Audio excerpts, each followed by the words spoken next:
இந்த வீடியோல நான் எப்படி யூஐ யூஎக்ஸ் டிசைனரா ஆனேன், நான் எப்படி ஏர்ன் பண்ணிக்கிட்டு இருக்கேன், நான் இது மூலமா எவ்வளோ விஷயங்கள லைஃப்ல லேர்ன் பண்ணிக்கிட்டு இருக்கேன், இத எல்லாத்த பத்தியும் நான் சொல்லப் போறேன். இந்த வீடியோவ ஃபுல்லா பாருங்க. நான் இன்ஜினியரிங் படிச்சுட்டு இருந்தப்போ கம்ப்யூட்டர் சயின்ஸ்ல கோடிங் தான் எல்லாமே அப்படின்னு தான் எனக்கு காலேஜில் சொல்லி கொடுத்துருந்தாங்க. எனக்கு டிசைனை பத்தின ஒரு அறிவே இல்லை. எப்படி டிசைனுக்குள்ளே போகணும், எப்படி டிசைனர் ஆகணுன்றதே எனக்கு ஃபஸ்ட்டு தெரியாது. பட் நான் காலேஜில் வந்து பார்த்தோன்னா சின்ன சின்ன போஸ்டர் டிசைன் பண்ணுறது, வீடியோ எடிட்டிங் பண்ணுறது, இந்த மாதிரியான ஸ்கில்ஸ் எல்லாம் வளர்த்து வச்சுருந்தேன். இதெல்லாமே எனக்கு பின்னாடி ரொம்பவே ஹெல்ப்ஃபுல்லாக இருந்துச்சு. பேசிக்கலி நான் காலேஜில் ஃபைனல் இயரில் ஒரு பெரிய கம்பெனியில் எம்என்சி கம்பெனியில் வந்து நான் ப்ளேஸ் ஆகிருந்தேன். அங்கே போய் நான் நிறையா வந்து ரிசர்ச் ஒர்க்கை பற்றி கற்றுக்கிட்டேன்.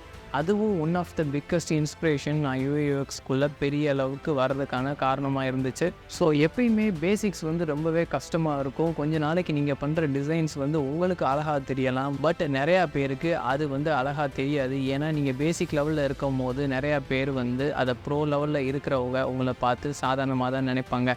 பட் நீங்கள் மனசை விடாமல் அதில் நிறையா இன்வெஸ்ட் பண்ண கற்றுக்கணும். நான் ரொம்ப கம்மியான சேலரி வாங்கிட்டு இருந்தப்போ கூட அதில் பாதி அமௌண்ட்டை வந்து நான் என்னோடய யூஐயூஎக்ஸ்க்கு ரீஇன்வெஸ்ட் பண்ணுவேன். ஏன்னா அப்போ தான் அதில் க்ரோ ஆக முடியும்னு சொல்லிட்டு நிறையா ஒர்க் ஷாப் அட்டன் பண்ணுறது, கம்யூனிட்டியில் ஜாயின் பண்ணுறது, கோர்சஸ் முடிக்கிறது, இந்த மாதிரியான நிறையா விஷயத்தில் நான் ஈடுபட்டிருந்தேன். இது போக அதை சுற்றி இருக்க சின்ன சின்ன விஷயங்களை நான் கற்றுக்கணும்னு சொல்லிட்டு நான் வந்து ட்ராயிங் டேப்லெட் வாங்கியிருந்தேன், ஐபேட் வாங்கி அதில் ஸ்கெட்ச் பண்ணி பழகிறது எப்படின்றதெல்லாம் கற்று வச்சுருந்தேன். இது எல்லாமே எனக்கு ஏர்லி ஸ்டேஜில் ரொம்பவே கான்ஃபிடென்ஸை கொடுத்துச்சு. அதுக்கடுத்து எனக்கு பெரிய விஷயம் நடந்துச்சு அப்படின்னா, ஒரு ஸ்டார்ட் அப் கம்பெனியில் என்னைய நம்பி ஒரு ஃபுல் ப்ராஜெக்டே ஓரளவுக்கு ஹேண்டில் பண்ணுறதுக்கு கொடுத்தாங்க.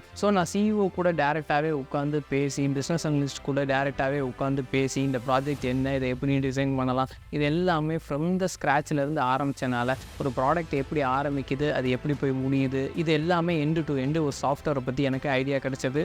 அந்த கம்பெனிலேருந்து கிளம்பும் போது எனக்கு ரொம்பவே கான்ஃபிடென்ட்டாக நான் ஃபீல் பண்ணேன். ஏன்னா நம்மளால் யூஎக்ஸில் ஒரு பெரிய இடத்துக்கு போக முடியும்னு நான் ஃபீல் பண்ணேன். அதுக்கடுத்து நான் நிறையா டைப் ஆஃப் ப்ராஜெக்ட்ஸில் ஒர்க் பண்ண ஆரம்பித்தேன். ரொம்ப காம்ப்ளெக்ஸான ப்ராப்ளம் சால்வ் பண்ண ஆரம்பித்தேன். இது எல்லாமே போக போக எக்ஸ்பீரியன்ஸ் கெயின் ஆகிட்டே இருந்துச்சு. ஒரு டைமும் நம்ம என்ன தப்பு பண்ணோம் அப்படின்னு சொல்லி நம்ம டிசைனை ஒரு 2 இயர்ஸ்க்கு முன்னாடி பண்ண டிசைனை திரும்பி பார்த்தோம்னா நம்மளே நிறையா தப்பு பண்ணியிருப்போம். அதெல்லாமே திருத்திக்கிறதா ஒரு டிசைனரோட எவால்விங் ப்ராசஸ்ன்னு நான் சொல்லுவேன். ஒருவேளை நீங்கள் ஒரு ஃப்ரெஷராக இருக்கீங்க, இல்லை ஆல்ரெடி ஒரு யூஎக்ஸில் பேசிக் லெவலில் இருக்கீங்கன்னா கண்டினியூஸாக இன்வெஸ்ட் பண்ணிக்கிட்டே இருங்க. உங்களோட டைம் அதில் போட்டுக்கிட்டே இருங்க, உங்களோட மணி அதில் போட்டுக்கிட்டே இருங்க. கண்டிப்பாக அது உங்களை வேறு லெவலுக்கு கூட்டு போகும். நீங்கள் பெரிய பெரிய கம்பெனியில் பெரிய பெரிய பொசிஷனில் போய் பெரிய பெரிய விஷயங்களை வந்து சாதிக்க ஆரம்பிப்பீங்க.